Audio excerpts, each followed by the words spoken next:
Austin, Texas glowed beneath the fading light, a city caught somewhere between ambition and ease. Orion Hayes moved through his evening routine with the practiced grace of a man who had grown used to carrying too much alone. The sign outside his modest clinic, Phoenix Therapy, was gently flickering in the warm dusk, a silent invitation to the troubled and weary. Inside, the place felt more like a home than a business, a haven carved out with careful intention. Orion had learned long ago how to split himself in two, healer by day, single father by night. The air inside the clinic carried the subtle aroma of eucalyptus and old books calming the nervous and the lonely alike. A telescope in progress stood in the corner of his office, half assembled, its pieces spread on a table beside a hand-drawn star map colored in by his daughter Lyra. Tonight, as every night, he was planning to build a little more of the universe for her. Outside, traffic hummed past. Orion checked his watch, 30 minutes until Lyra would bound in sneakers, thumping cheeks flushed from soccer practice. In those 30 minutes, he cleaned up paperwork, reset the cushions on the battered blue couch, and reflected on the choices that had brought him here.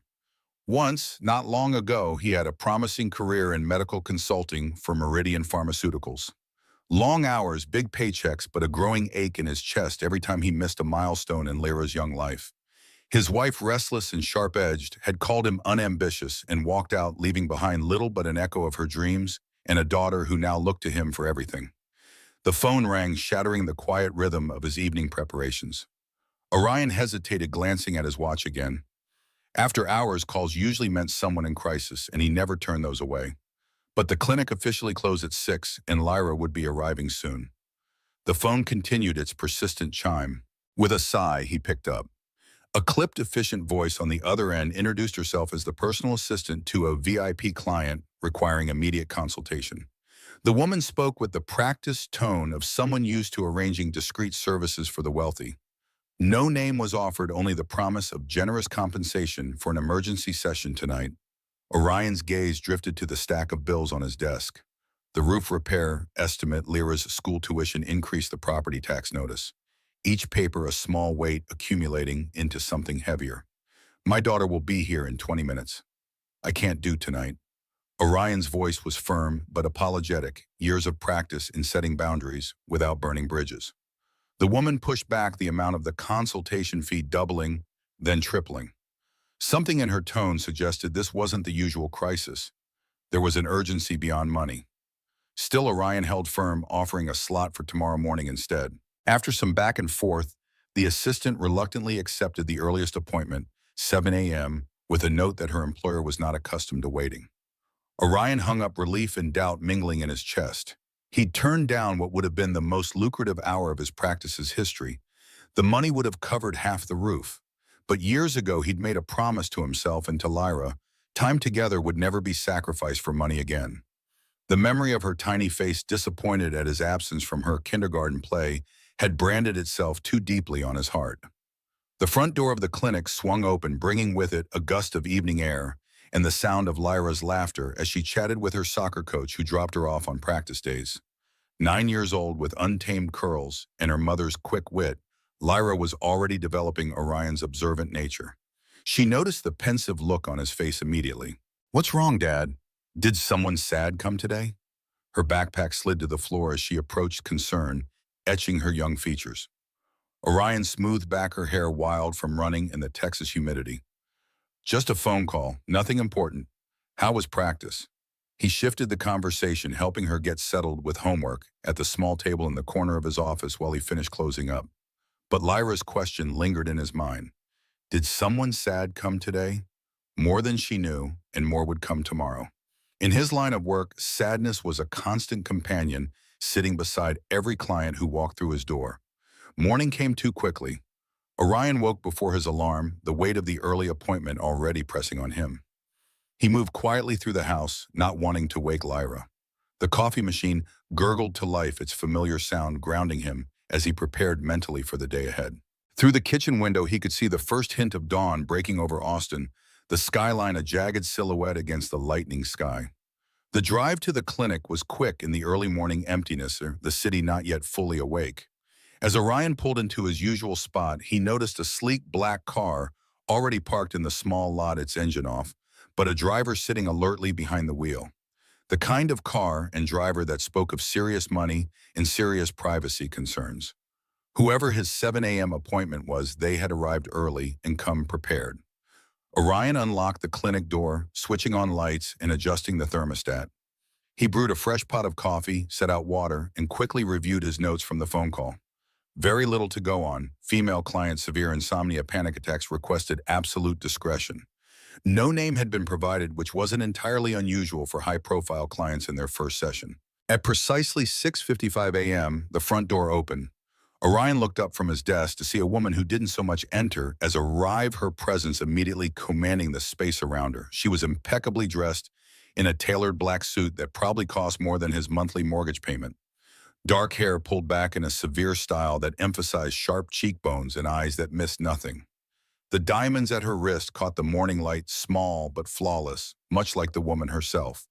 Compact, perfect, and undoubtedly hard enough to cut glass. She looked almost artificial in the humble setting, like a character from another story who had somehow walked into his. She was the kind of person the world called visionary, but who had the exhausted look of someone who'd spent years running from shadows only she could see. Orion greeted her with the steady calm that was his professional signature. He gestured to the couch. She didn't sit. Instead, she moved around the room with measured steps, taking in the worn furniture, the shelves of books, the half-built telescope in the corner. Her gaze lingered on Lyra's star map before returning to him, assessing. Callista Rhodes. She finally offered the name, hanging in the air between them. No further explanation, as if those two words should provide all the context needed. And perhaps they should have. Even Orion, who deliberately stayed disconnected from the world of tech and business, recognized the name of the founder and CEO of Nexus Technologies. Her face occasionally appeared on business magazines at the grocery checkout, her company's products in homes and offices across the globe. A self-made billionaire who had built an empire in algorithms and innovation. For a long moment, she simply studied him as if running some internal calculation.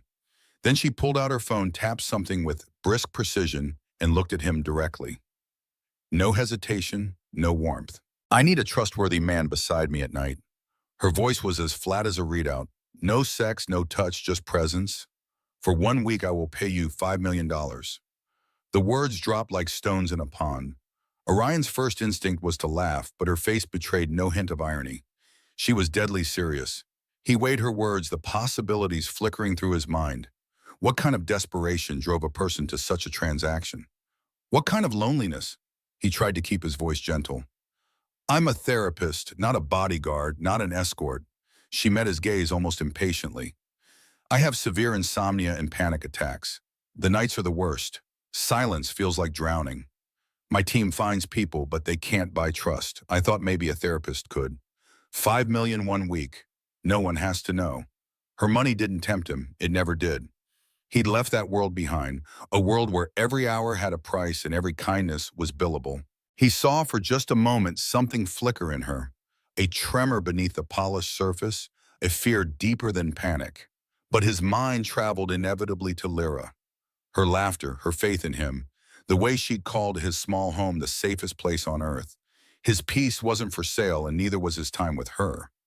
Orion stepped back and shook his head. My peace isn't for sale, and my time with my daughter is priceless. He reached into the drawer, pulled out his card, and set it gently on the table between them. If you ever need real therapy book, a session like everyone else. For the first time, Callista's composure wavered just slightly.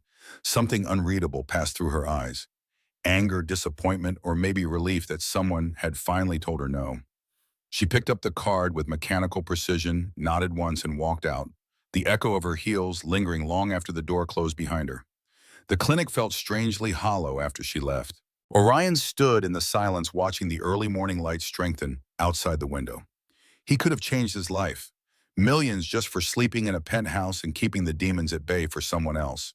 But then he thought of Lyra of the telescope and the little universe they were building together and realized some things could never be bought. He tucked Callista's business card into his drawer, not expecting to see her again, and began preparing for his regular 8 a.m. client. But as the morning progressed, his mind kept returning to her, to the tension in her shoulders and the careful emptiness in her eyes. He recognized the look. someone whose success had become a cage, whose wealth offered everything except what she needed most.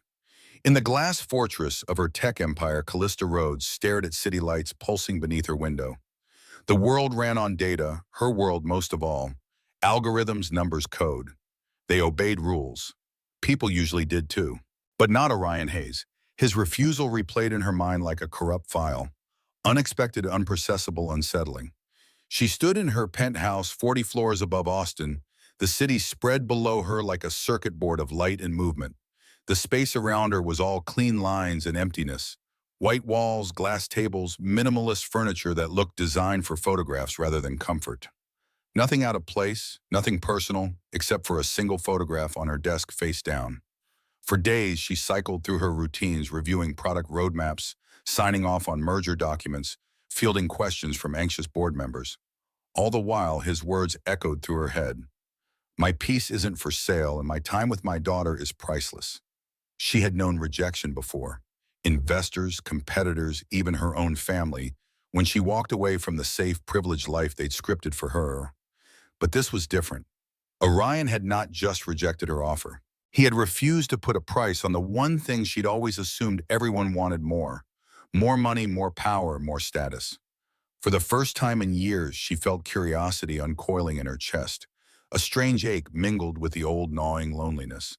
Her insomnia worsened, panic attacks shadowing her sleep. She tried every hack, meditation apps, weighted blankets, new prescriptions, even her AI assistant reading soothing biographies in a voice tuned for calm. But the quiet still pressed in heavy as ever. She spent one night wandering her penthouse, another pacing the roof as wind tugged at her hair. She found herself clutching Orion's business card, tracing the simple print with her thumb. Finally, on a Tuesday morning, sharp with autumn sun, she booked a therapy session. Not for her soul, she told herself, but for the shoulder pain gnawing at her after months of stress. That was her story anyway. No mention of insomnia. No mention of the night she sat on the floor, knees to her chest, waiting for panic to pass. In his office, Orion was finishing notes on a session when the appointment notification popped up on his screen. He stared at the name for a long moment. K. Rhodes. An actual appointment through proper channels. He hadn't expected to hear from her again, certainly not like this. He cleared the rest of his afternoon, suspecting this would be more complex than a standard first session. When she arrived, Callista was almost unrecognizable from their first meeting. Gone was the severe suit, replaced by jeans and a simple blouse.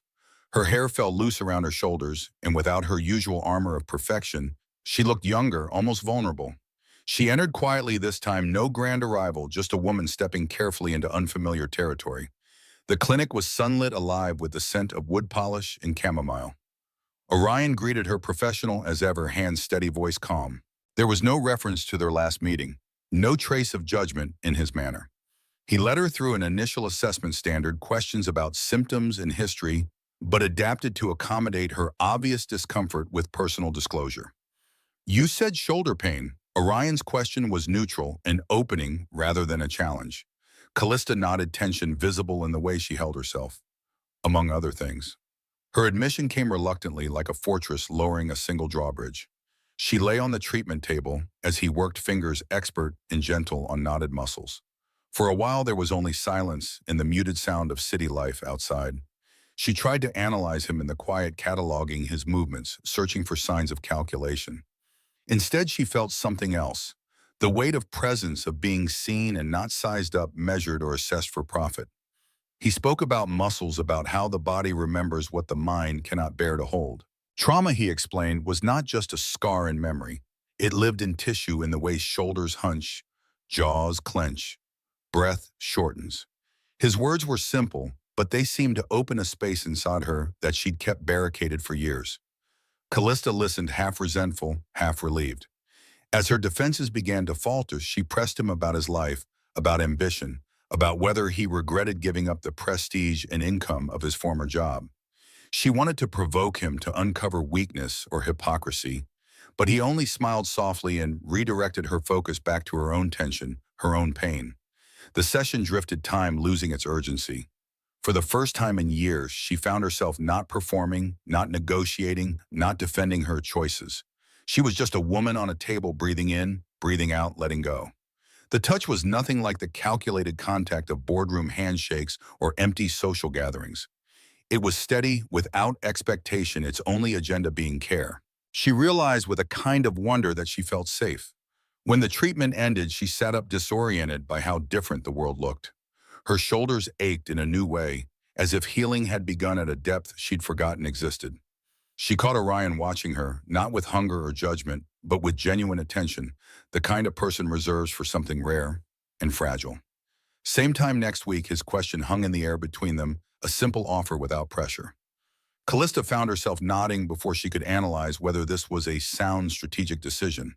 The silence in the room was no longer a threat, but a gentle boundary.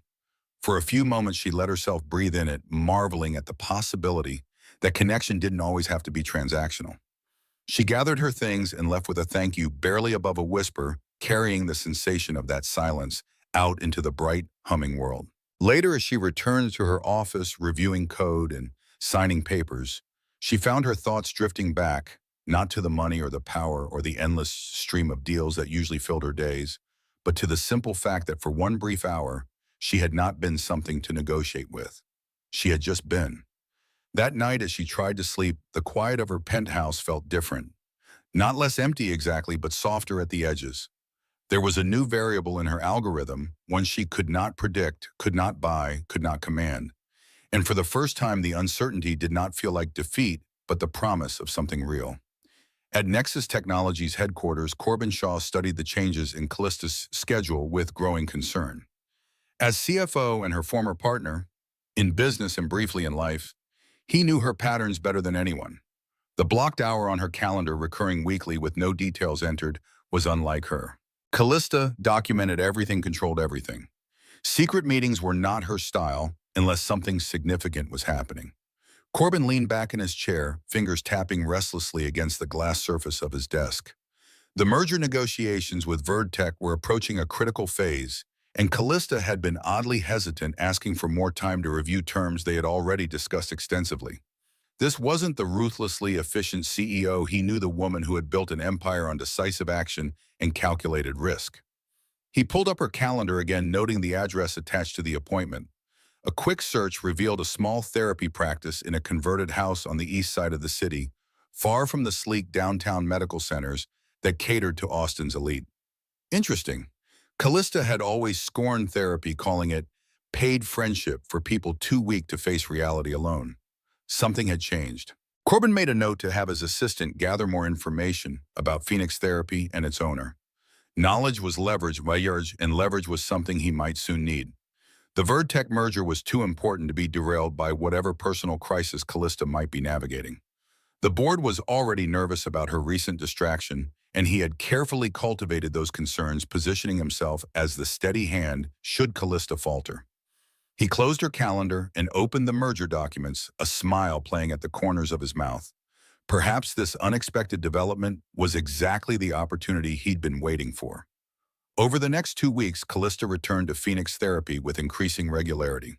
The shoulder pain sessions expanded into proper therapy, though neither she nor Orion explicitly acknowledged the transition. She found herself speaking about things she had never shared. The crushing loneliness at the top of her corporate mountain, the constant vigilance required to maintain control, the way success had walled her off from genuine human connection. During their third session, Orion gently probed about her sleeping habits. "You mentioned insomnia during our first encounter." His careful choice of words acknowledged their unusual beginning without dwelling on it.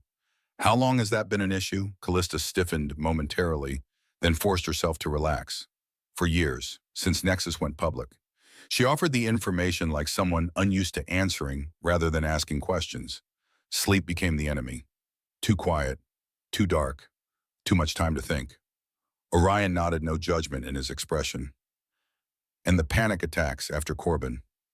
Her voice dropped the name, carrying a weight she rarely allowed herself to feel. "He was my co-founder, my partner. We were, close." She paused, selecting her words with clinical precision. "He tried to force me out of my own company, called an emergency board meeting while I was at my father's funeral, claimed I was unstable, unfit to lead. I stopped him, but it was close." The memory still burned, the betrayal so complete It had altered her fundamental understanding of trust. She had survived, ousted him from his position as COO, but kept him as CFO where she could watch him. Keep your enemies closer. A business strategy that had worked but left her perpetually vigilant, perpetually alone. During these sessions, Orion learned more about Callista than perhaps anyone had in years. How she had built Nexus from nothing, fighting her way through the male-dominated tech world with a combination of brilliant innovation and ruthless determination. How she had sacrificed personal relationships, family connections, even her health in pursuit of her vision. How, having achieved unprecedented success, she now found herself trapped in a life that offered everything except peace. In turn, Callista began piecing together Orion's story through careful observation and occasional direct questions. He had been a rising star at Meridian Pharmaceuticals, providing consultation on marketing strategies for new drugs. His career had been derailed when he became a whistleblower, exposing the company's efforts to downplay serious side effects of a blockbuster medication. The legal battle had been brutal. He had lost friends, professional standing, and eventually his marriage. But he had gained something else, a sense of purpose and integrity that no corporate success could match. What Callista found most fascinating, most alien to her experience, was Orion's relationship with his daughter. She observed their interactions during an unexpected overlap when Lyra arrived early one day as her session was ending. The easy affection between them, the way Orion's entire demeanor softened in his daughter's presence, the genuine interest he took in her rambling stories about school. It was a kind of connection Callista had never experienced, not even in her own childhood. "I did a background check on you," Callista admitted during their fourth session, watching carefully for his reaction. "The whistleblower case. Meridian Pharmaceuticals. The settlement had a non-disclosure clause, but I have resources." Orion's expression remained calm, unsurprised. "I assumed you would. Did you find what you were looking for?" "I found someone who gave up millions in a promising career because he couldn't stay silent about a dangerous product. Someone who chose integrity over success." Her tone was clinically observational, but underneath ran a current of something like respect or perhaps envy. Orion met her gaze steadily. "That's the simplified version. Reality was messier. I lost my marriage, my home, most of my friends. For a while I thought I might lose Lyra too. Her mother argued I was unstable, reckless with our family's security. The words carried old pain, but no bitterness. But you don't regret it." Callista's statement was half question, half challenge. "No." Orion's answer came without hesitation. "I can look my daughter in the eye every day. I can sleep at night. Some things are worth more than money or status." The conversation lingered in Callista's mind long after she left the clinic.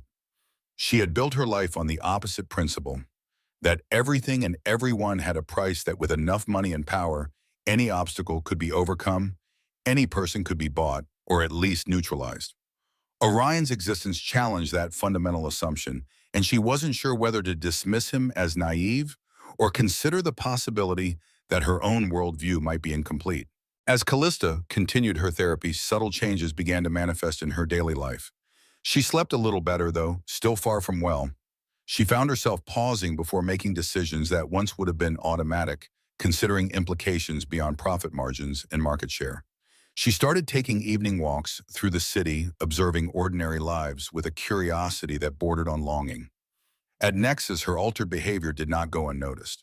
Her assistant Morgan watched with quiet concern as Callista began declining evening events, leaving the office before midnight, asking thoughtful questions about employees' families. These were not the habits of the driven, sometimes ruthless executive Morgan had served for 5 years. Corbin noticed too, his suspicion growing as the mysterious appointments continued. He had assigned one of his most trusted analysts to dig deeper into Phoenix Therapy and its owner. The report on his desk confirmed his concerns. Orion Hayes, former pharmaceutical consultant turned whistleblower, now running a modest therapy practice and raising a daughter alone. More importantly, the report detailed Callista's regular visits and included photographs of her entering and leaving the clinic in casual clothes, looking nothing like the armored CEO who stalked the halls of Nexus. "What game are you playing?" Callista Corbin muttered to himself, studying the photographs. The merger negotiations were reaching a critical phase, with the Verd Tech CEO pushing for concessions that the old Callista would have flatly rejected. Instead, she was asking for more time, more analysis, more consideration of long-term impacts on employees and corporate culture. It was as if someone had introduced a new variable into her decision-making algorithm, a variable that threatened the deal Corbin had spent months architecting. He closed the file and made a decision. It was time to meet this therapist and discover exactly what kind of influence he was exerting over Callista. The merger was too important to be derailed by whatever midlife crisis she might be experiencing. And if necessary, Corbin knew exactly how to neutralize threats to his plans. He'd done it before.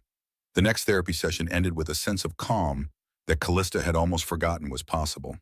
As she sat up, letting the last traces of tension slide from her shoulders, the clinic door burst open, the room suddenly filled with the unmistakable sound of a child's laughter.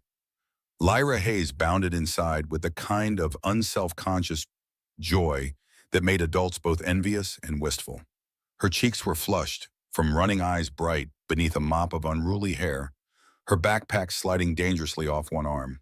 Without hesitation, Lyra ran straight into her father's embrace, the two sharing a wordless moment of reunion, the kind of hug that belonged only to those who trusted fully, without question, without past grievances. Callista, for all her success and status, felt briefly out of place, a visitor to a planet whose language she never learned. But Lyra's presence didn't allow for distance. She looked up, noticing Callista for the first time, and studied her with a frankness only children possess. "Why do you look so sad?" The question was not cruel, just observant, yet it sliced through Callista's defenses more efficiently than any adult interrogation ever could. She managed a small, awkward smile, unsure how to answer. The truth was, she didn't know how not to be sad anymore. The feeling was as much a part of her as her name. Orion, noticing the shift, gently introduced them. "Callista, this is Lyra, my universe." The pride in his voice was obvious, his love unguarded. Lyra, beaming, held up a paper Saturn, a school project constructed from colored foam paper clips and a lot of tape. "Dad helped me make this. I wanted the rings to look real. When it spins, you can see all the colors." Her delight was infectious. Callista, a woman whose life revolved around complex data models and global projects, found herself strangely disarmed by the simplicity. The model, imperfect and lopsided, was beautiful in a way her world never allowed.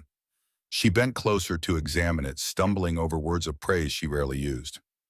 "It's impressive." The admission came awkwardly, but Lyra grinned wider, unfazed by adult hesitance. She launched into an enthusiastic explanation of how she and her father were building a real telescope piece by piece, scavenging parts from flea markets and old science kits. Callista listened, uncertain at first, then with growing fascination. It occurred to her how little she understood about the mundane wonders of childhood. Making things, breaking them, failing, trying again. The world she knew demanded perfection at every turn. The Hayes' world celebrated curiosity and messy progress. As Lyra chattered, Orion turned to Callista, and with the ease of someone who'd grown comfortable with disappointment, extended a casual invitation. "Friday night, there's a food truck festival at Zilker Park. Great tacos, music. Sometimes there's even a telescope set up for stargazing. You should come by if you're free." He said it lightly, almost offhand, as if he expected nothing. Yet for Callista, the invitation felt heavier than any business proposal. She almost refused out of habit. Her mind, trained by years of risk analysis, ticked off the reasons she should say no. Exposure, unpredictability, wasted time. But something about the room, about Lyra's bright eyes and Orion's patient gaze, stilled her objections. For once, she allowed herself not to calculate every outcome. She nodded quietly, surprising even herself. "Maybe I will."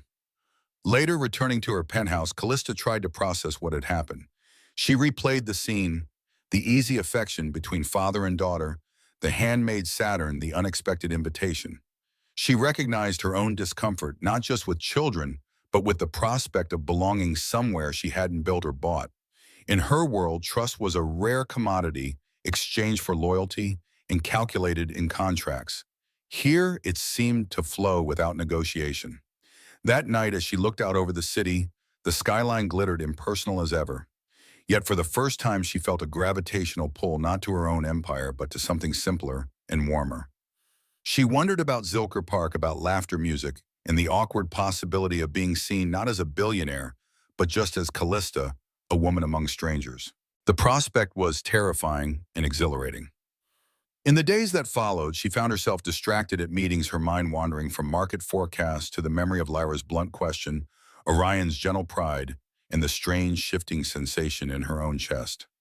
The Verd-Tech merger, once all-consuming, now seemed less urgent, its projected benefits less compelling when weighed against potential human costs. She requested additional impact analyses to Corbin's poorly concealed frustration. When Friday finally arrived, she stood before her closet, unsure how to dress for an evening not meant to impress or intimidate. She settled on jeans and a soft blue shirt, her usual armor of power left hanging for another night. As she left her apartment, city lights stretching into the distance, Callista felt the first flicker of anticipation in a very long time. For once, she was about to enter a world without scripts, without roles, just people, stars, and maybe, if she was lucky, a chance to feel a little less alone. The evening at Zilker Park arrived on a slow tide of orange sunlight, the heat of the day giving way to a warm, forgiving dusk. Callista stood at the edge of the festival, momentarily overwhelmed by the chorus of smells and sounds that filled the air.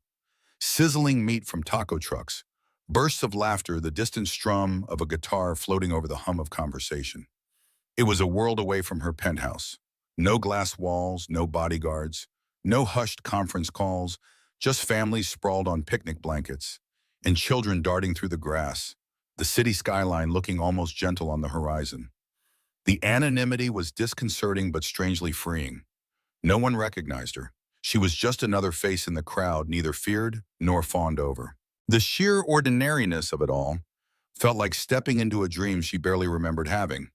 She spotted Orion and Lyra beneath a sprawling live oak, their laughter easy, their movements relaxed. Orion waved her over, and Lyra, already munching on a taco, offered a shy, greasy smile. Callista approached, awkward at first, but Lyra patted the spot beside her as if inviting a friend, not a stranger.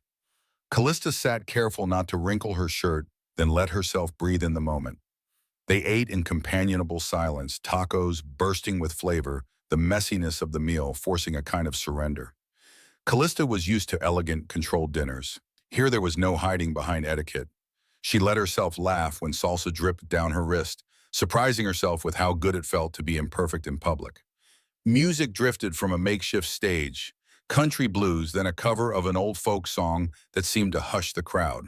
Lyra pulled out her paper Saturn, spinning it in the air and chattering about stars, her words tumbling over themselves in excitement. Orion listened, his eyes never straying far from his daughter, his pride soft but unwavering. Callista found herself drawn in the sharp edges of her usual thoughts, dulled by the gentle rhythm of family and community. As the sky darkened, Orion told the story of why he left his high-paying job in medical consulting.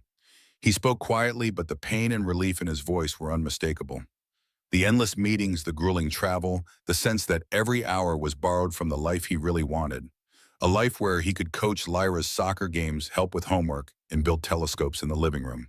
He'd watched his colleagues chase promotions, lose marriages, and burn out before 40.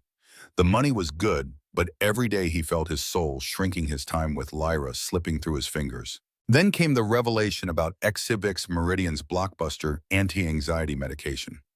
Internal reports showing increased risk of stroke in younger patients, reports that marketing wanted buried, reframed, diluted with positive statistics. I realized I was helping sell a story that could hurt thousands of people just so stock prices wouldn't dip. I was teaching Lyra that success was about what you own, not who you are. That wasn't the legacy I wanted to leave her. His voice was steady, matter of fact, but the conviction behind the words was unmistakable. Callista listened, feeling the truth of his words settle into her. She was used to people talking about ambition, but never about loss, never about the cost of chasing everything. She realized how little she talked about her own pain, how well she had learned to bury it beneath spreadsheets and contracts. When Orion turned the question back to her, Callista hesitated. The festival lights flickered around them, shadows lengthening. She spoke at last, not with bravado, but with a rare kind of honesty. She told them how she'd been betrayed by Corbin, a partner she'd trusted with everything. How she learned the hard way that loyalty in her world was just another word for leverage. The fallout had been public, humiliating. She rebuilt, but never forgot the lesson. Trust could be bought, sold, and weaponized. Orion considered this, his gaze steady but kind. Maybe you were buying the wrong thing. Trust can't be bought. It has to be built. His words landed without pretense. Not a lecture, but an offering from someone who had nothing to gain. They debated softly, two worlds circling, searching for common ground. Callista, so used to winning arguments, found herself surrendering to the uncertainty, letting herself wonder if Orion might be right. The festival moved around them, children chasing fireflies, old men dancing with their wives, the smell of cinnamon churros drifting through the night. The city's energy was alive and forgiving, the kind of place where mistakes didn't feel permanent. As the music faded and the stars pressed in, Lyra begged for one last look through the telescope a local astronomy club had set up. Orion guided her, helping her find Saturn's pale ring among the constellations. Callista watched, heart-thudding with a longing she'd kept at bay for years. The silence that settled was deep, but this time it was full of possibility, not panic. She realized she was no longer an outsider looking in, but a participant in something fragile and real. The night ended with a promise she did not speak, a vow to return not just to Zilker Park, but to the feeling of belonging she'd found there, beneath the wide, forgiving Texas sky. In the days following the festival, Callista found herself thinking about Orion and Lyra at unexpected moments. During board meetings while reviewing quarterly projections in the back of her car between appointments. She remembered the taste of street tacos, the sound of Lyra's laughter, the way ordinary people move through the world without armor. She found herself wanting more of that simple authenticity, even as she recognized how ill-equipped she was to seek it. At Nexus headquarters, the tension around the Verdtech merger was building. The board had expected a quick decision, but Callista had ordered a comprehensive analysis of how the acquisition would affect employees at both companies. Corbin had cornered her after the last meeting, his frustration barely contained. "What's the holdup, Callista? This deal is exactly what we've been working toward. Streamlined operations, expanded market share, reduced competition. The numbers are solid." His voice carried the edge of someone unused to being questioned. Callista met his gaze coolly. "Numbers aren't people, Corbin. I want to understand the human cost before I move forward." Something shifted in his expression. Surprise, then calculation. "Since when do you care about collateral damage? That's never been your style." The Callista, I know, keeps her eye on the prize, not on the feelings of middle managers who can't adapt. "Maybe I'm evolving." Her response was calm, but the underlying message was clear: back off. Corbin watched her walk away, his mind racing. This wasn't the strategic operator he'd known for years. Something or someone was changing her perspective, and he had a strong suspicion about who that might be. The therapy sessions, the new hesitancy, the sudden concern for impact beyond profit, it all started with Orion Hayes, the whistleblower, the man with principles, the threat. That afternoon, Corbin made an appointment at Phoenix Therapy under a false name, determined to assess this unexpected variable in his carefully calculated plans. The merger was too important to be derailed by whatever influence this therapist had over Callista. He would identify the threat and neutralize it, as he had done so many times before in business. Sentiment was a weakness he couldn't afford, not with so much at stake. In the days following the festival, Callista found herself thinking about Orion and Lyra at unexpected moments. During board meetings while reviewing quarterly projections in the back of her car between appointments. The world she had built with such determination was beginning to feel less like an achievement and more like a fortress that kept everything real at a distance. Meanwhile, Corbin Shaw had noticed the changes in her behavior and schedule, watching with a growing concern as the Verdtech merger, once a certainty, now hung in precarious balance.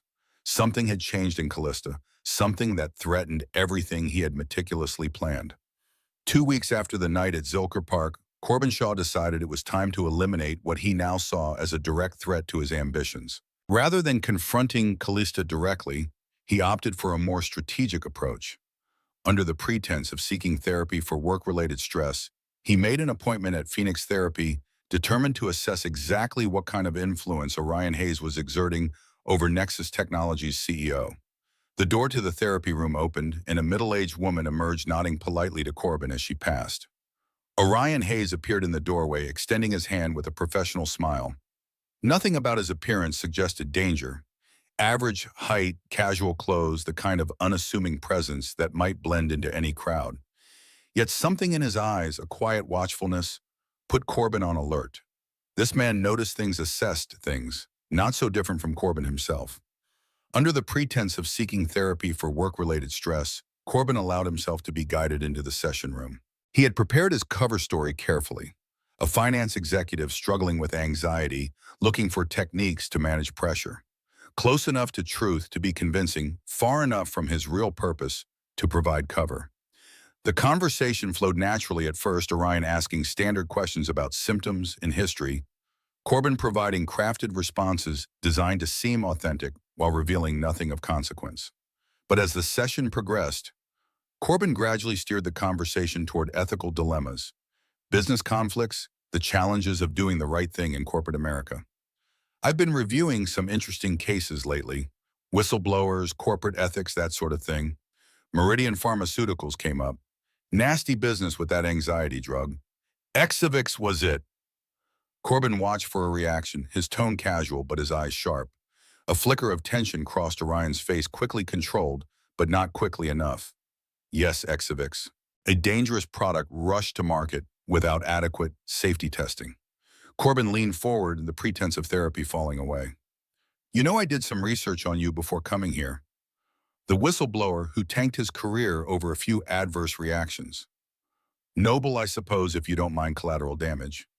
Meridian stock dropped 40% after your testimony. Thousands of jobs affected. All that turmoil over what a slightly elevated risk that was going to be disclosed eventually anyway. Orion's expression remained neutral, but his posture shifted subtly, a man preparing for conflict while maintaining professional boundaries. Was there something specific you wanted to discuss about your own situation, Mr. Wilson? The false name hung in the air between them, an increasingly thin disguise. Corbin abandoned the pretense entirely. Let's stop playing games, Hayes. I know who you are, and I know you've been seeing Callista Rhodes. Twice a week now, isn't it? Plus little social outings with your daughter. Very cozy, very unprofessional. Orion stood slowly, his movements deliberate. I think this session is over. Whatever your real name is, I'm going to have to ask you to leave, not until we understand each other. Corbin remained seated, projecting casual authority. I'm Corbin Shaw, CFO of Nexus Technologies. Callista and I have history, professional and personal. We're in the middle of negotiating a merger that will transform the industry. Billions at stake, the future of both companies. And suddenly she's distracted, hesitant, asking questions about employee impact and cultural fit. This isn't the Callista I know. Orion moved toward the door, his hand on the knob. That sounds like a conversation you should be having with Ms. Rhodes, not me. Corbin's voice hardened. Here's what's going to happen. You're going to step back from whatever you're doing with her. No more therapy sessions, no more park outings, no more influence. In exchange, your little whistleblower history stays buried. Your practice survives. Your daughter doesn't have to know Daddy almost destroyed people's lives with his self-righteousness. The threat hung between them, sharp and unmistakable. Orion's knuckles whitened on the doorknob, but his voice remained steady. Get out of my office, now. Think about it, Hayes. I found out about Meridian. What else might I find if I keep digging malpractice licensing issues?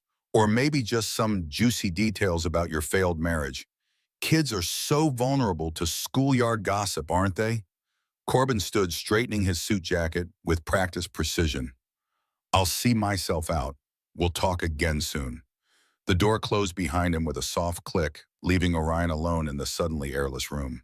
The encounter had been exactly what Corbin expected.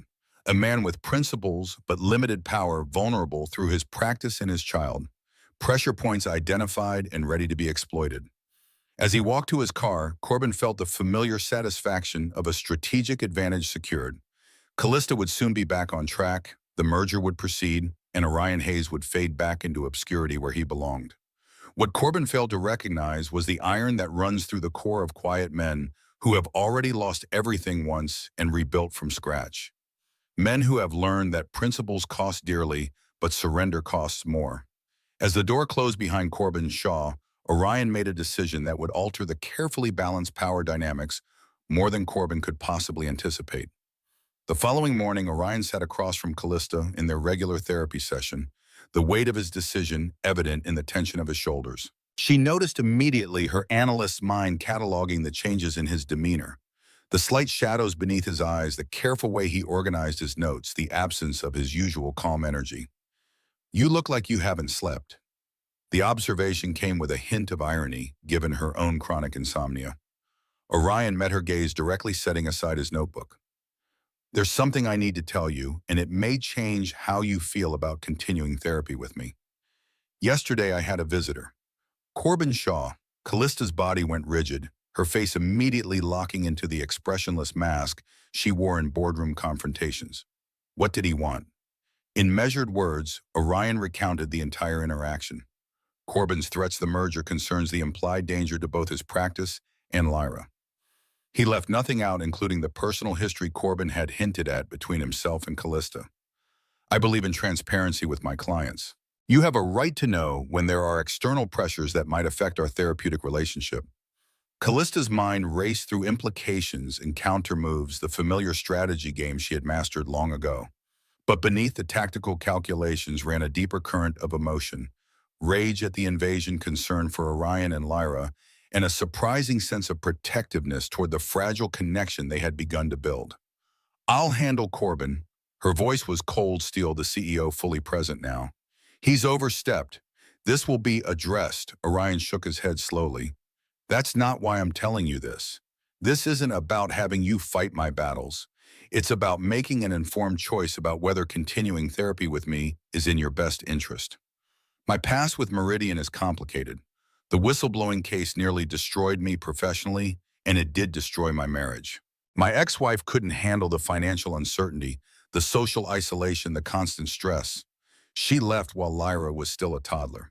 The admission hung in the air between them, raw and unguarded, in a way their previous exchanges had not been.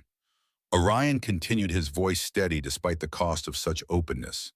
I've rebuilt my life around two things: being a father to Lyra and being a healer to my clients.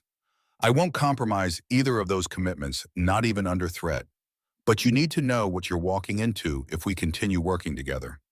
Callista studied him with the intensity she usually reserved for complex code or strategic problems.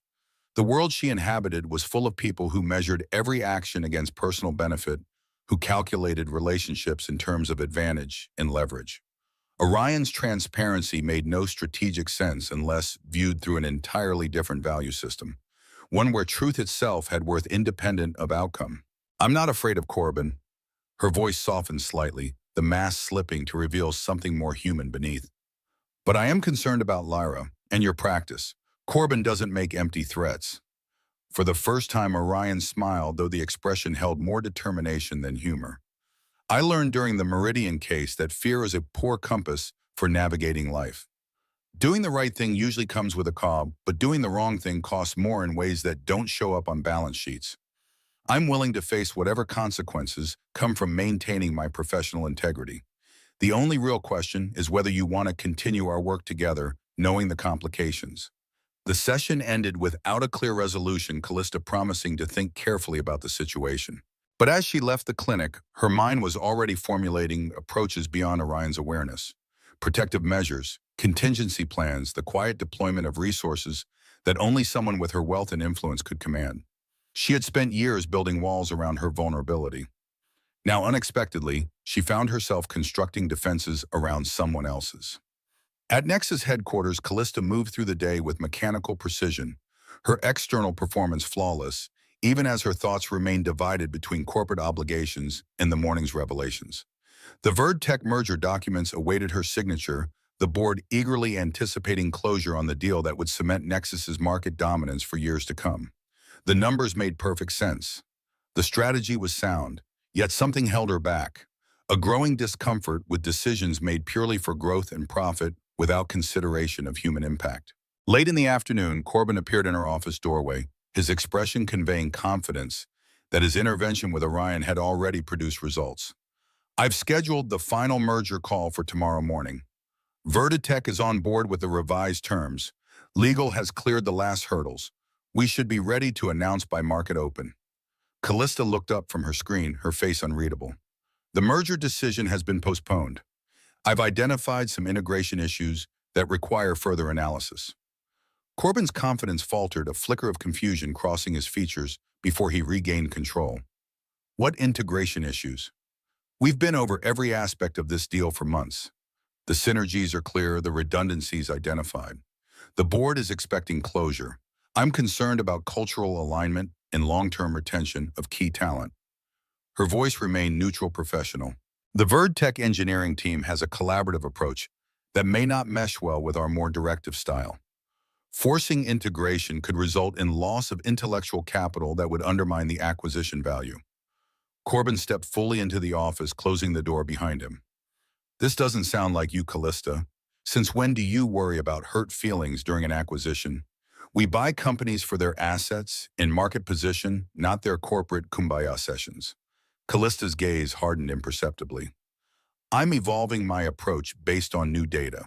The most successful long-term acquisitions preserve rather than destroy the elements that made the target valuable in the first place. People aren't just lines on a spreadsheet, Corbin. They're the actual value creators. You've been spending too much time with that therapist. Corbin's mask slipped, revealing the calculation beneath. He's filling your head with idealistic nonsense that has no place in this industry. We're not running a charity. Stay away from Orion Hayes. The words emerged with quiet intensity, a CEO's command rather than a request. My personal choices are not subject to your approval or intervention. Interfere with my therapy again, and you'll find yourself explaining to the board why you're surveilling the CEO and attempting to manipulate her medical care. Corbin's expression shifted from surprise to controlled anger. This isn't about therapy, and you know it. This is about you losing objectivity at a critical moment. That man is influencing your business judgment, and I have a responsibility to the company and the shareholders to address that.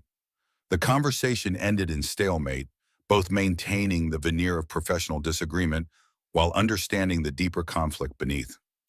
Callista recognized the danger in Corbin's position. He had board allies, shareholder relationships, and years of carefully cultivated influence within Nexus. If he chose to make this a public battle, casting her new hesitancy as instability or poor judgment, the damage could be substantial.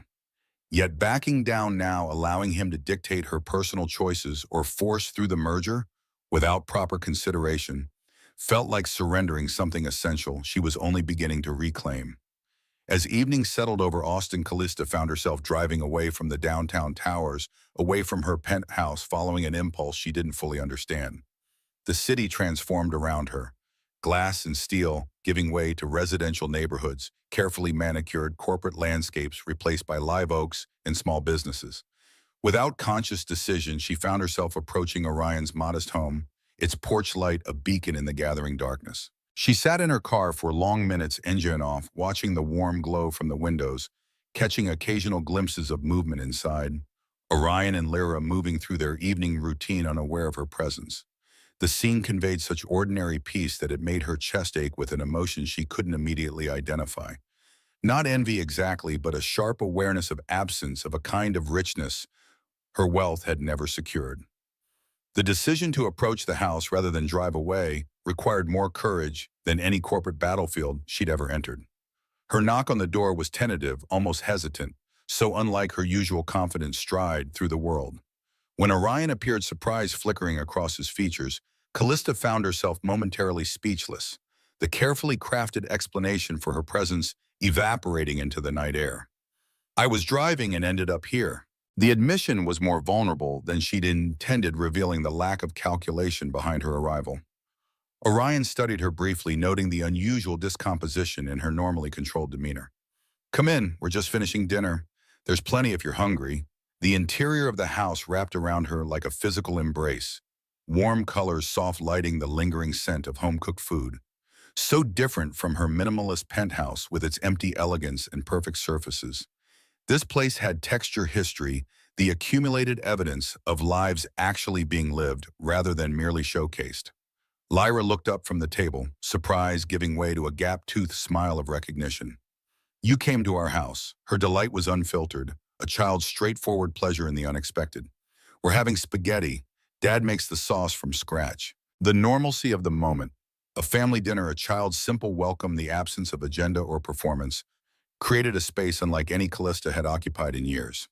She found herself seated at their table, accepting a plate of pasta, engaging in Lyra's chatter about school projects and soccer victories with genuine interest rather than polite tolerance. The knot of tension that had taken residence between her shoulder blades since the confrontation with Corbin began to loosen, not dissolve, but temporarily set aside in this pocket of ordinary human connection. Later, after Lara had gone to bed with a shy hug for their visitor that left Callista momentarily stunned, Orion brought tea to the living room, where books, toys, and the ever-present telescope parts created a landscape of comfortable disorder. Callista found herself recounting the confrontation with Corbin, the merger complications, the growing gap between the business paradigm she'd always followed and the questions now arising in her mind. Orion listened without offering immediate solutions or judgments, creating space for her to articulate thoughts still taking shape. It's not that I'm suddenly against acquisitions or profit. Those are necessary parts of business growth. But I'm starting to see how the way we execute them can be unnecessarily destructive. We discard people and cultures like they're outdated equipment rather than the actual source of value creation. The realization felt significant, a shift in perspective that had been gradually forming through their therapy sessions and their informal interactions. Orion nodded thoughtfully, connecting her insight to their previous discussions about value and meaning. When I left Meridian, I wasn't just protesting one bad decision about one drug. I was rejecting an entire approach to business that treats people, employees, customers, communities, as resources to be exploited rather than humans to be served. The metrics we use determine the outcomes we create. The conversation flowed into the night, ranging from corporate ethics to personal values, from Callista's isolated childhood in a wealthy but emotionally barren family to Orion's struggle to create security and warmth for Lyra, despite limited resources. Two people from seemingly opposite worlds, finding unexpected common ground in their search for an authentic way of moving through life. When Callista finally rose to leave, something had shifted in her relationship with the Hayes household. She was no longer merely a client or a casual acquaintance, but something closer to a friend. Someone who had been welcomed into their private space, who had glimpsed the reality behind the professional facade, who had been trusted with vulnerability and had offered her own in return. Orion walked her to the door, pausing in the soft porch light. Whatever you decide about the merger or about Corbin, make the choice that lets you sleep at night. Not because it's easy or safe, but because it aligns with who you really are, not just who you've been told to be. The words accompanied her back to her penthouse, echoing through her mind as she looked out over the city from her wall of windows. The Austin skyline sparkled below, a glittering testament to ambition and achievement. Yet for the first time, she saw beyond the lights to the lives they represented. Thousands of people with families, hopes, struggles, and connections that couldn't be quantified on any balance sheet. The next morning brought clarity. Callista arrived at Nexus earlier than usual, a decision crystallized during the night's reflection. She summoned her most trusted engineers and security team, bypassing normal protocols to ensure absolute confidentiality. The assignment was precise and urgent. Examine the core product architecture for any vulnerabilities or backdoors that could compromise system integrity, particularly any recent changes coinciding with the merger discussions. The team worked through the day, reporting directly to Callista rather than through normal management channels. By late afternoon, they had found what she suspected might exist: a subtle but significant security vulnerability introduced in the last code update, one that would allow privileged access to user data under specific conditions. More damning, the audit trail linked the changes to Corbin's technical team, implemented outside the normal code review process. Callista reviewed the evidence carefully, understanding its implications. Corbin hadn't just been pushing for the merger. He had been creating leverage, a potential crisis that would force her hand if persuasion failed. The discovery confirmed her growing intuition that something about the VerdTech deal wasn't as straightforward as it appeared. But it also created a dangerous inflection point. Confronting Corbin with this evidence would trigger open warfare within Nexus leadership, potentially destabilizing the company and exposing vulnerabilities to competitors and markets. Before she could determine her next steps, her assistant interrupted with urgent news. Corbin had called an emergency board meeting for the following morning, citing concerns about executive decision-making and strategic direction. The move was a direct challenge to her authority, a preemptive strike designed to outflank her growing hesitation about the merger. The battle lines were being drawn, forcing her hand before she was fully prepared to engage. That evening, as Callista prepared for the coming confrontation, her phone lit up with a text from an unknown number. A series of photographs appeared on her screen, Lyra walking home from school, Orion leaving the clinic, the two of them at a grocery store. The accompanying message was simple: reconsider your position on the merger. Some matters are too important for distraction. Cold fury washed through her, followed by a wave of protective anger unlike anything she'd experienced in business conflicts. This wasn't corporate gamesmanship anymore. This was a threat against a child, against someone who had shown her nothing but innocent welcome. The line Corbin had crossed changed everything, transforming a professional disagreement into something much more personal and dangerous. Her first instinct was to call Orion to warn him about the implied threat to Lyra. But as her finger hovered over his contact, she hesitated. Involving him directly would only increase the danger, giving Corbin more ammunition to claim inappropriate influence. Instead, she made a different call to her head of security, a former FBI agent who had transitioned to corporate work after years in protective details. I need surveillance and protection for two individuals starting immediately. Discreet but comprehensive. Full detail on the child, particularly around school and activities. Monitor for any unusual approaches or contacts. The instructions were precise, the protective measures deployed without questions about why the CEO of Nexus was suddenly concerned about the safety of a therapist and his daughter. With Orion and Lyra's security addressed, Callista turned her attention to preparing for the board meeting. Through the night, she worked with her closest advisors, assembling evidence of both the security vulnerability and the surveillance of her personal activities. By morning, she was armed with a comprehensive understanding of the situation and a clear strategy for addressing the threat to her leadership. The Nexus boardroom was a study in muted power, rich wood subtle technology windows overlooking the Austin skyline.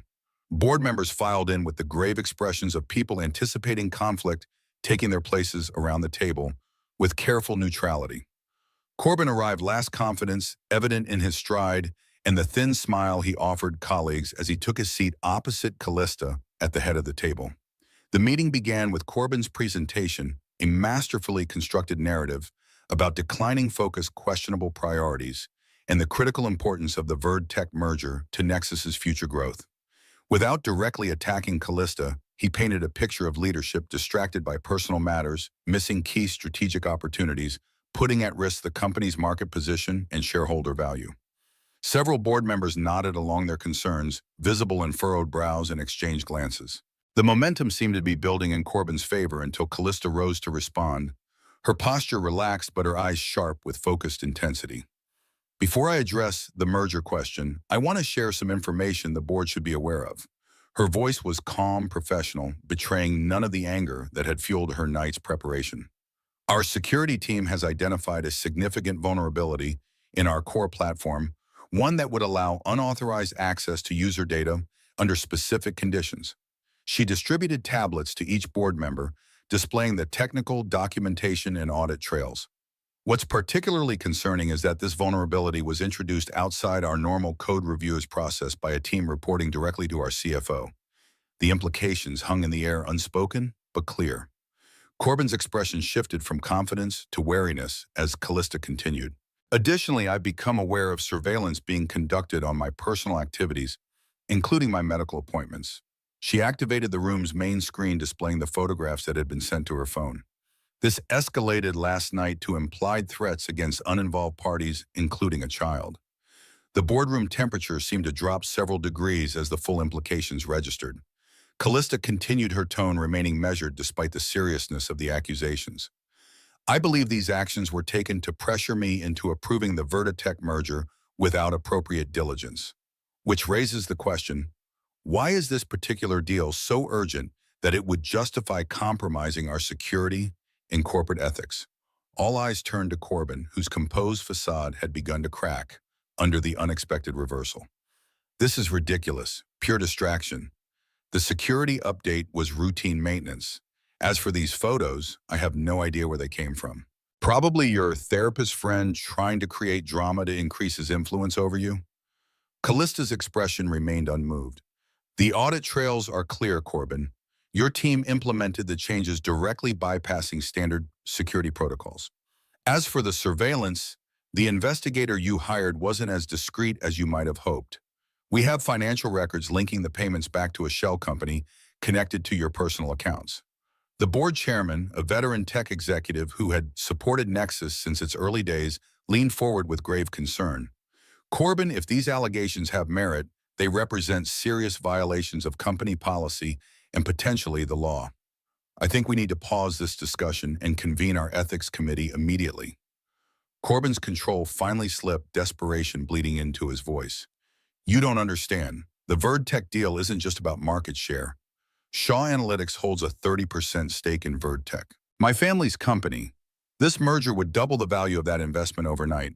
I've worked on this for 2 years. Everything was aligned until she started seeing that therapist and questioning every decision. The admission of conflict of interest silenced the room. Board members exchanged shocked glances, the full extent of the deception becoming clear. Callista watched Corbin with something approaching pity beneath her professional exterior.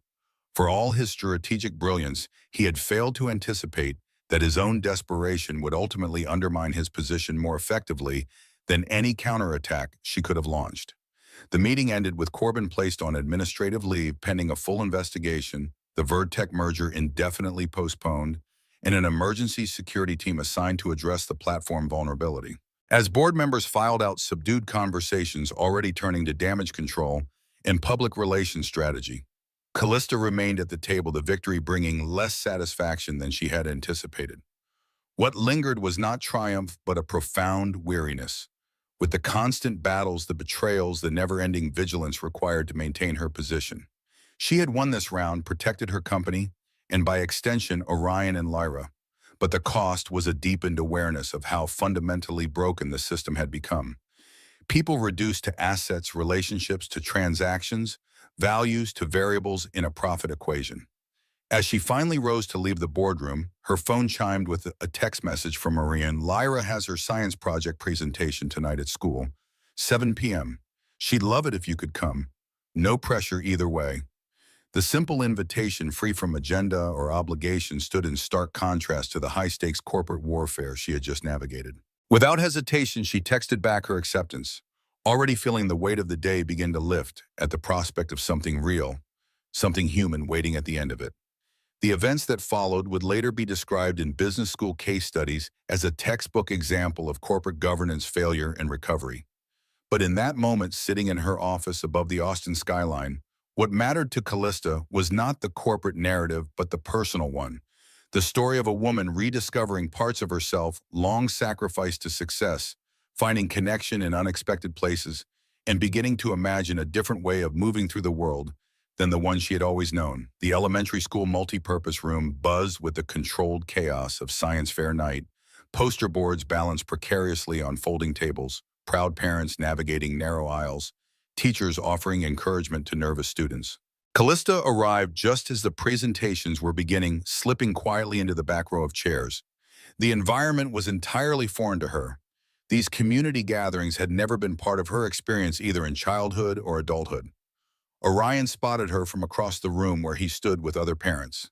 His brief smile of welcome contained no surprise, as if he had fully expected her to appear, despite the corporate battlefield she'd navigated hours earlier. He made no move to join her, understanding instinctively her need to acclimate to this unfamiliar territory at her own pace. Callista scanned the room until she located Lyra, instantly recognizable by her wild curls and the intensity with which she arranged her project display. The child moved with focused determination, adjusting the position of her model solar system with scientific precision. When she looked up and saw Callista, her face brightened with unguarded delight. She waved enthusiastically, drawing curious glances from nearby parents who wondered about the elegantly dressed stranger receiving such attention from Orion Hayes' daughter. The science presentations proceeded with elementary school earnestness. Volcanoes erupted with baking soda, and vinegar plants, grown in different conditions, were compared. Electrical circuits powered small motors.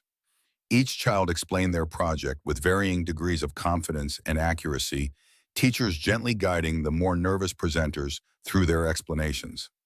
When Lyra's turn came, she stood beside her solar system model with surprising poise for a 9-year-old. Her project was more sophisticated than most. Planets accurately scaled and positioned, orbits clearly marked, and most impressive, a small motor allowing the inner planets to rotate around her homemade sun. The engineering showed both careful research and creative problem-solving beyond her years. Lyra explained the relative sizes of planets, their orbital patterns, and the composition of each celestial body with precision and enthusiasm. But when she reached Saturn, clearly her favorite, her scientific recitation transformed into something more personal. I built Saturn with my dad, using parts from our telescope. She pointed to the intricate rings surrounding the small sphere. The real Saturn has thousands of rings made of ice and rock particles. When you look at it through a telescope, it's like seeing something impossible become real right in front of you. Something in the child's wonder resonated deeply with the adults listening. The simple joy of discovery, of seeing beyond one's immediate world to something vast and beautiful, captured in her words the fundamental human drive to explore and understand. For Callista, who had built an empire on technology but somehow lost connection with its purpose, Lyra's perspective was a gentle revelation. After the presentations concluded, parents and children mingled around punch and cookies served on paper plates. Callista remained slightly apart, unsure of her place in this community gathering. Lyra solved this dilemma by rushing over and grabbing her hand, pulling her toward the project display with irresistible excitement. "You came. Did you see Saturn? Dad helped with the motor, but I painted all the planets myself." The girl's uncomplicated happiness at her presence was disarming. In Callista's world, people approached her with calculation, with agendas, with carefully masked intentions. Lyra's straightforward delight required no strategic response, only genuine engagement. "I did see it. Your engineering is impressive. The orbital mechanism especially. How did you calculate the rotation speed?" The question launched Lyra into an enthusiastic explanation of gears and motors and the math she'd learned to make the planets move at relatively accurate speeds. Orion joined them quietly, watching the interaction with thoughtful eyes. Other parents glanced their way occasionally, curiosity evident in their expressions. The elegant stranger, engaged in serious conversation with Lyra Hayes, was not what anyone expected at an elementary school science fair. When the event concluded, Lyra looked up at her father with hopeful eyes. "Can Callista come for ice cream?" "We always get ice cream after important things." The suggestion created a moment of gentle awkwardness, the child's straightforward invitation colliding with adult complexity. Callista started to demur, aware of the curious glances from other parents, conscious of intruding on what was clearly a father-daughter tradition. But Orion's quiet response shifted the trajectory of the evening. "Traditions can grow to include new people. If Callista would like to join us, she's welcome." The simplicity of his statement contained profound meaning that Lyra couldn't fully grasp, but Callista immediately understood. Traditions, routines of connection and celebration, were not static monuments to be preserved unchanged, but living practices that could evolve and expand. The subtle philosophy embedded in his casual invitation revealed yet another layer of the man she was still coming to know. 20 minutes later, they sat in a local ice cream parlor, Lyra happily demolishing a sundae while recounting every detail of her classmates' reactions to her project.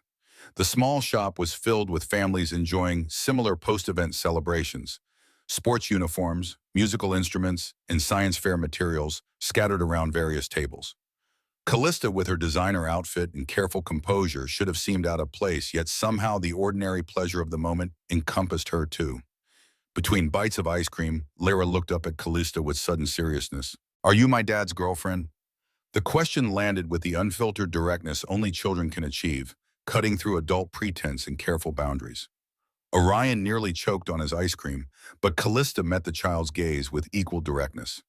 "Your dad and I are friends. I'm also his client. He helps me with some problems I've been having. But mostly we're getting to know each other as people." The honest complexity of the answer satisfied Lyra, who nodded thoughtfully before returning to her ice cream. Orion's expression conveyed both apology and appreciation for Callista's handling of the awkward question. The moment passed, but something had shifted in their tentative three-way connection, an acknowledgement of potential, of possibility, without pressure or expectation. Later that night, Callista stood at her penthouse windows, looking out over the city with new eyes. The distance between her glass fortress and the warm, messy reality of the Hayes household seemed both vast and surprisingly bridgeable. The science fair, the ice cream parlor, the simple tradition of celebrating achievement together, these ordinary experiences had awakened a hunger she had successfully ignored for years. Her phone chimed with a text from the Nexus board chair requesting an early meeting to discuss the aftermath of Corbin's removal and next steps for the company. The corporate world continued its relentless forward momentum, crises and opportunities interlocking like the gears in Lyra's solar system model. But for the first time, Callista found herself questioning whether the orbit she had maintained for so long was the only possible path or simply the one she had never thought to adjust. The following weeks brought significant change on multiple fronts. At Nexus, Callista led the company through the turbulence of Corbin's departure with measured transparency. Rather than bearing the security of vulnerability he had created, she directed a comprehensive audit of all systems, publicly acknowledged the issue, and implemented enhanced safeguards. The tech press initially pounced on the story as a potential scandal, but her forthright handling transformed it into a case study in corporate responsibility. Board members who had wavered during Corbin's challenge now rallied behind her leadership, impressed by both her technical judgment and ethical clarity. The VerdTech acquisition was permanently shelved, replaced by a strategic partnership that preserved both companies' independence while creating collaborative opportunities. Most surprisingly to industry observers, Callista began implementing policies that prioritize sustainable growth and employee well-being alongside traditional metrics of success. In her personal life, changes were equally significant, if less visible to the public. Her therapy sessions with Orion continued evolving from crisis intervention to deeper exploration of patterns and possibilities. The professional boundaries remained clear, but alongside this therapeutic relationship grew a friendship that neither had anticipated, one based on mutual respect and growing understanding. Callista found herself increasingly drawn to the Hayes household, accepting casual invitations to dinners, weekend outings, and Lyra's soccer games. Each visit revealed new dimensions of what family could mean. The comfortable routines, the inside jokes, the unconditional support that flowed between father and daughter. She observed how Orion navigated parenthood with both firm boundaries and gentle flexibility, how he balanced protection with encouraging independence, how he prioritized presence over perfection. For Lyra, Callista's occasional presence became an expected part of their lives, neither questioned nor overly emphasized. The child incorporated this new adult into her world with the adaptability of youth, finding in Callista both a source of technical knowledge for her scientific interests and a different kind of female energy than she encountered with teachers or friends' mothers. On a crisp Saturday morning in late autumn, Callista arrived at the Hayes home in response to a mysterious invitation from Lyra, delivered via Orion with instructions to wear clothes that can get dirty. She found them in the backyard, Lyra practically vibrating with excitement beside a folding table covered with gardening supplies. "We're planting a garden," Lyra announced, gesturing toward a patch of earth Orion had clearly prepared earlier. "Dad says growing things teaches patience and science at the same time. We're doing vegetables and flowers together because that's how nature works best. Different things helping each other grow." The simple project became an unexpected lesson for Callista, who had never planted anything in her life. Under Lyra's enthusiastic instruction and Orion's quiet guidance, she learned to prepare soil, to understand the needs of different plants, to set seedlings at proper depths and distances. Her hands, more accustomed to keyboards and touchscreens, became covered in earth, a visceral connection to something fundamental and necessary. As they worked side by side, Lyra chattered about photosynthesis and pollination, her knowledge surprisingly sophisticated for her age. Orion occasionally added context or gentle corrections, but mostly let his daughter lead the botanical education. When Callista expressed surprise at Lyra's expertise, Orion smiled with quiet pride. "She researches whatever captures her interest. Our library trips usually end with a stack of books on whatever her current passion is. Right now, it's ecosystems and plant biology." The day unfolded with natural ease, gardening giving way to lunch on the porch, then board games when afternoon rain drove them inside. Callista found herself fully present in each moment, her mind not racing ahead to next steps or potential outcomes as it typically did. The constant strategic thinking that had defined her professional success fell quiet, replaced by an awareness of simple pleasures. Lyra's laughter, the smell of rain on warm earth, the comfortable silences that required no filling. Late in the afternoon, when Lyra had disappeared into her room to work on a new project, Orion brought tea to the porch, where Callista sat watching the rain. They existed in companionable silence for several minutes before he spoke. "You've been coming here a lot. spending time with us. I need to check if that's becoming complicated for you, professionally, I mean. The question was gentle but direct, acknowledging the unusual nature of their evolving connection. As Lyra's therapist, Orion was acutely aware of ethical boundaries and the potential for conflicts of interest. His concern reflected not just professional responsibility, but personal integrity, the same quality that had led him to risk everything at Meridian Pharmaceuticals years earlier. Callista considered the question with the seriousness it deserved. I've been thinking about that too. The therapy has been valuable, transformative, really. But this friendship with you and Lyra, she paused, searching for words adequate to express what these visits had come to mean. It's showing me a way of living I never experienced, something real that I don't want to lose. The admission hung between them, honest and vulnerable in a way Callista rarely allowed herself to be. Orion nodded slowly, understanding the implications. I could refer you to an excellent colleague for continued therapy, someone with my approach, but without the complications. The suggestion was reasonable, ethical, and considerate.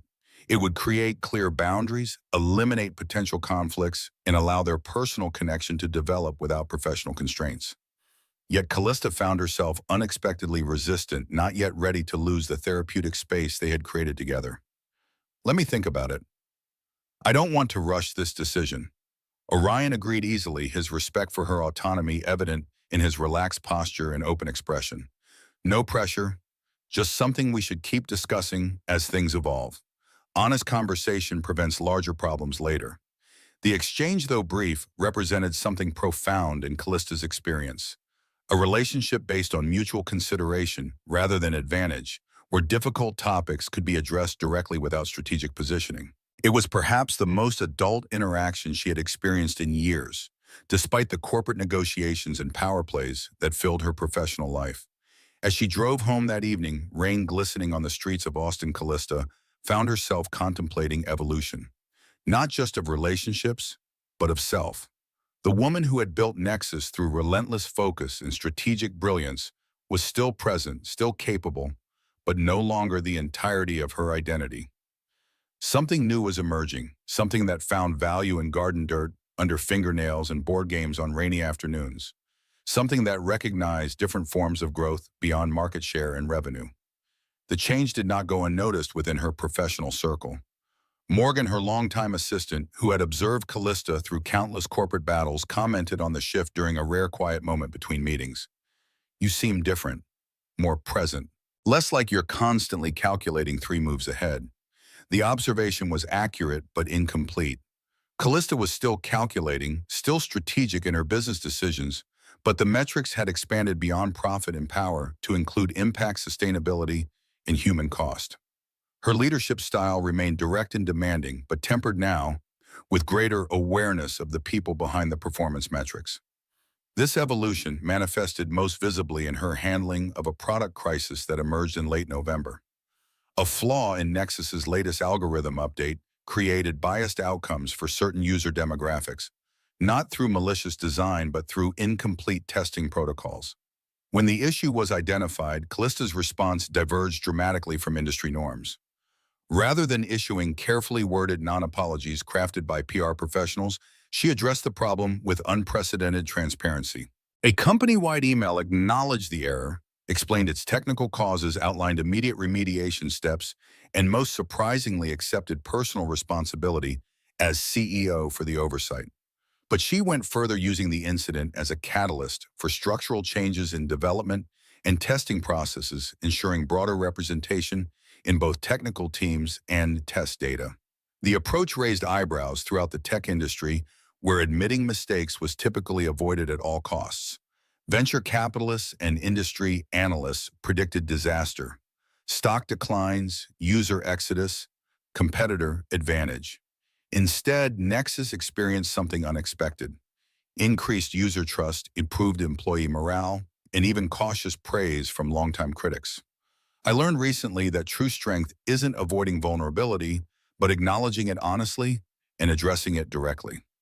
Callista's statement during a tech conference panel discussing the incident reflected her evolving philosophy. Companies aren't abstract entities. They're collections of humans making decisions that affect other humans. when we forget that we create systems that serve metrics rather than people. The quote spread rapidly through tech circles, becoming something of a rallying cry for a new approach to leadership. Journalists began requesting interviews about her management revolution at Nexus. Industry peers reached out, some skeptical, others curious about the woman who seemed to be rewriting the rules of tech leadership while improving rather than sacrificing performance. Amidst this professional transformation, Callista's connection with Orion and Lyra continued to deepen. The question of their therapeutic relationship remained open, but increasingly strained by the growing personal bond. Something would need to change, both recognized but neither rushed toward resolution, allowing the situation to unfold with careful attention rather than forced decisions. In early December, Callista received an unexpected call from Morgan while reviewing quarterly projections. "A man is here to see you. No appointment. Says his name is Thomas Reed from the Austin Chronicle. Claims it's urgent regarding Orion Hayes." The name meant nothing to Callista, but the mention of Orion sent a chill of concern through her. After Corbin's threats, she remained vigilant about potential dangers to the Hayes family. "Send him to conference room 3. I'll be there in 5 minutes.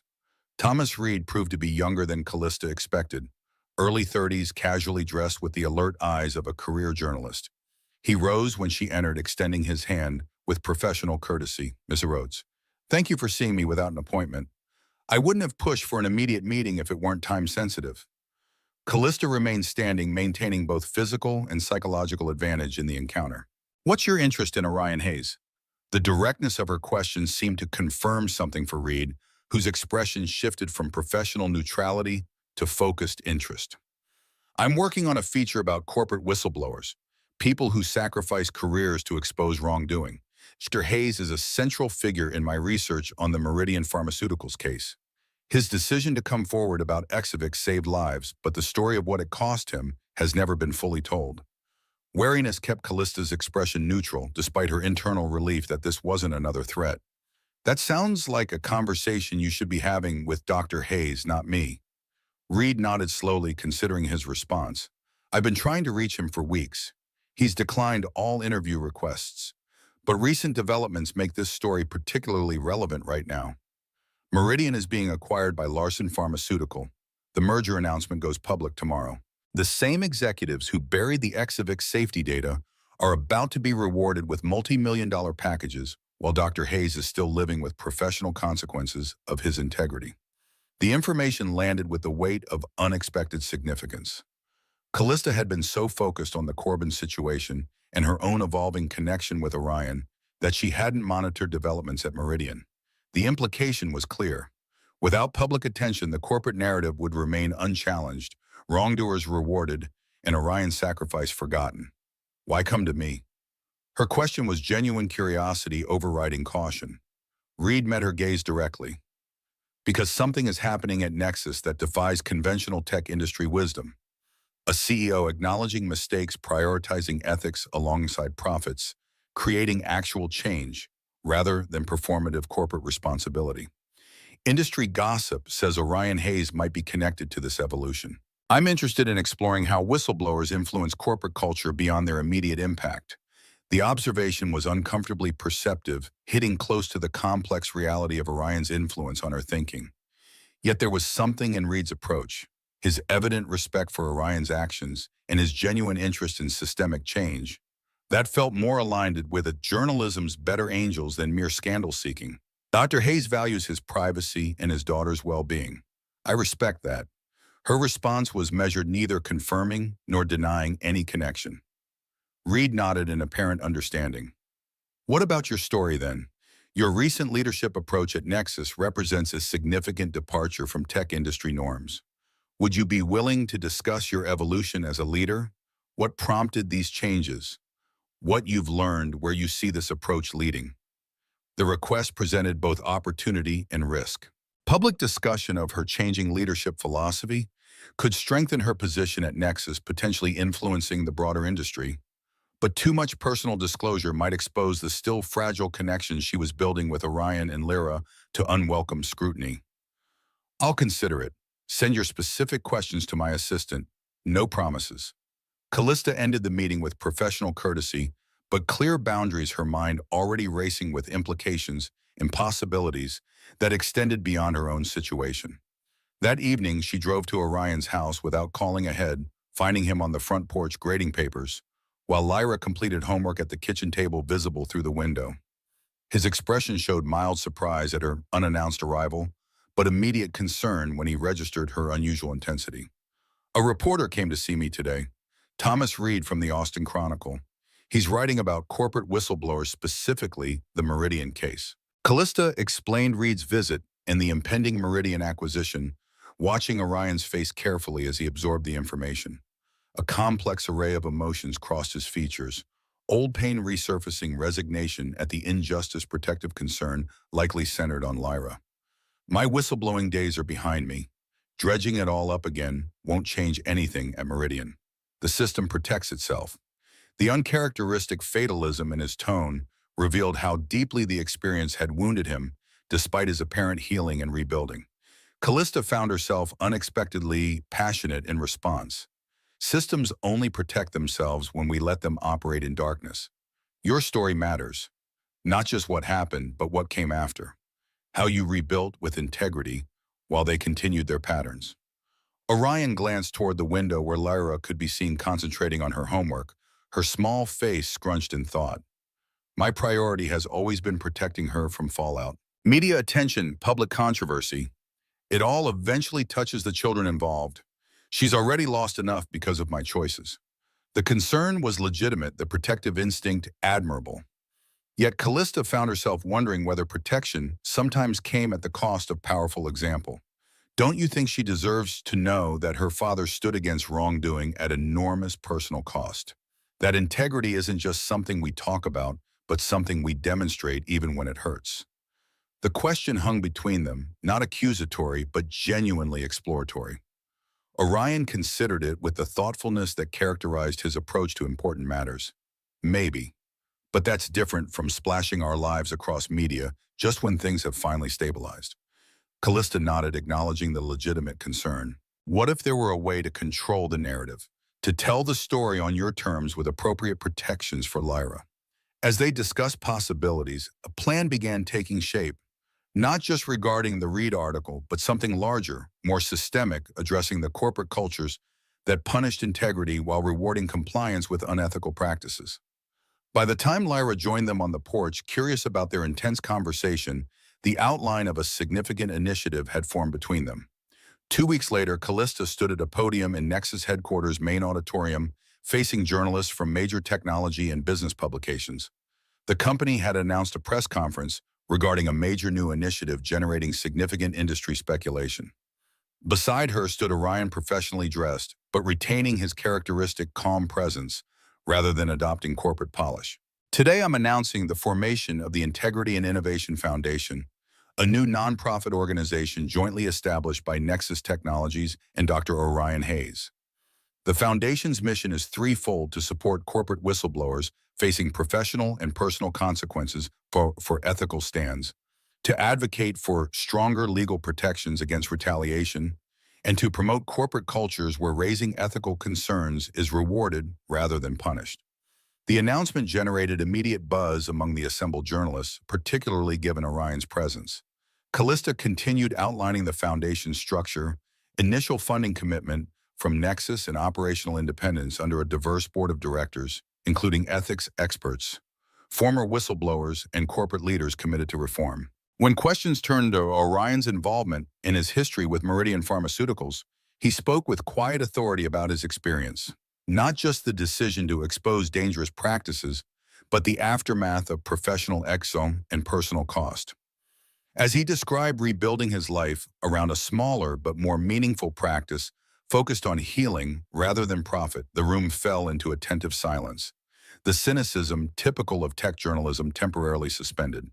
Success shouldn't be measured only in market capitalization or personal wealth, but in the lives improved, the harm prevented, the integrity maintained when testing comes. His simple statement resonated through the room, its authenticity cutting through the usual corporate rhetoric. Following the press conference, Thomas Reed approached them, recorder in hand, and respect evident in his expression. This is more than I anticipated.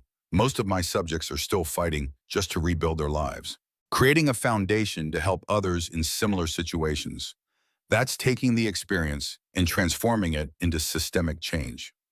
Orion shook his head slightly. This wasn't my vision initially. It was Callista who saw the potential for something larger than my individual story. I was content with my small practice in raising my daughter. She challenged me to think about broader impact. The exchange captured something essential about their evolving partnership, how Orion's lived experience of ethical choice and its consequences, combined with Callista's strategic vision and organizational resources, to create something neither could have achieved alone. The foundation represented not just a professional collaboration, but a synergy of complementary strengths and perspectives. In the days following the announcement, the Integrity and Innovation Foundation received widespread coverage in both technology and mainstream media. The timing proved particularly significant as the Meridian acquisition became public, creating a powerful contrast between executives who had buried safety data being rewarded with millions, while the whistleblower who exposed them had rebuilt his life through quiet service. The narrative resonated beyond business circles, touching on fundamental questions about value, success, and accountability in American corporate culture. Journalists began investigating other whistleblower stories, examining patterns of retaliation and silence across industries. The conversation expanded beyond Orion's specific case to address systemic issues of corporate ethics and individual courage. For Callista, the foundation launch represented both professional evolution and personal alignment, bringing her organizational talents and resources into harmony with emerging values about impact and integrity. Board members who had initially questioned her changing leadership approach now expressed support for initiatives that position Nexus as an industry leader in ethical innovation. The foundation's headquarters would occupy a renovated library building midway between downtown Austin and the eastern neighborhood where Orion's clinic operated, a physical representation of bridging different worlds. The location was deliberately chosen to feel accessible and grounded, rather than imposing with community meeting spaces and resources for those seeking support. As winter settled over Austin, bringing rare cool temperatures and occasional frost, the Hayes household underwent subtle transformation. The half-built telescope was finally completed, taking pride of place on the back porch for stargazing on clear nights. The garden Callista had helped plant showed first signs of growth, winter vegetables pushing through soil with persistent determination. And most significantly, Callista's presence became increasingly regular. Weekend dinners, movie nights, quiet evenings, helping Lyra with science projects, or simply sharing comfortable silence with Orion. The therapeutic relationship had formally ended, Callista transitioning to a respected colleague Orion had recommended. This change eliminated the professional boundary that had constrained their personal connection, allowing something new to develop. Not rushed or pressured, but unfolding with deliberate care and mutual respect. On a clear December evening, with stars sharp against the Texas sky, the three of them gathered on the back porch around the telescope. Lyra bounced with excitement as Orion made final adjustments to the eyepiece, focusing on Saturn's distinctive shape. "It's the clearest we've ever seen it." She stepped back, giving Callista the first look. The moment Callista bent to the eyepiece, something shifted in her understanding of perspective. The planet appeared small, yet perfectly formed rings clearly visible despite the vast distance. Something humans had gazed upon for centuries, still capable of inspiring wonder. She stepped back, strangely moved by the experience of seeing directly what she had only viewed in images before. Orion watched her reaction with quiet understanding. "There's something about seeing it directly, isn't there? Not processed through screens or algorithms. Just light traveling across space, meeting your eye. A connection to something ancient and enduring." The observation captured perfectly what had drawn her increasingly to this household, to these people. The direct, unmediated experience of connection that no virtual interaction or corporate achievement could replicate. The simple joy of shared discovery, of being present in a moment with others who valued that presence for itself, not for advantage or calculation. Later, after Lyra had gone to bed, Orion and Callista sat on the porch, the night air cool but not uncomfortable. Their conversation drifted through foundation plans, community responses to the announcement, practical considerations for the coming months. But beneath these topics ran a deeper current, the acknowledgement of something significant developing between them, something neither rushed toward nor avoided. "I've been thinking about moving." Callista's statement emerged naturally from a brief silence. The penthouse never really felt like home. More like a hotel I owned. I'd like something with a yard. Maybe in this neighborhood. The implication was clear without being presumptuous. Not moving in together, but moving closer, creating greater possibility for connection while respecting necessary boundaries and Lyra's needs for stability. Orion considered her words thoughtfully, reading both what was said and what remained unspoken. This neighborhood has good schools, strong community, the kind of place where people know their neighbors. His response acknowledged her underlying meaning while adding practical support to the idea. They sat in companionable silence, the night wrapping around them like a shared blanket. After a while, Orion reached into his pocket and withdrew a small wooden object, offering it to Callista without explanation. In her palm lay an exquisitely carved wooden piece, half of a constellation carefully shaped from rich dark wood. I've been working on this for a while. It's Lyra, the constellation, not my daughter. He smiled slightly at the distinction. When the two pieces joined, they formed the complete pattern. The craftsmanship was beautiful. Each star position precisely rendered the wood polished to a soft glow. The gift represented something profound, not just artistic skill, but meaningful symbolism. Two parts forming a whole, stars connected in pattern rather than isolation. The constellation that shared his daughter's name, binding together their evolving story. Callista ran her fingers over the smooth surface, feeling the care embedded in each detail. The other half, her question was soft understanding, the symbolic weight of the moment. Orion held up the matching piece, its edges perfectly aligned to connect with what she held. Not quite ready yet, still needs some finishing, but it's taking shape.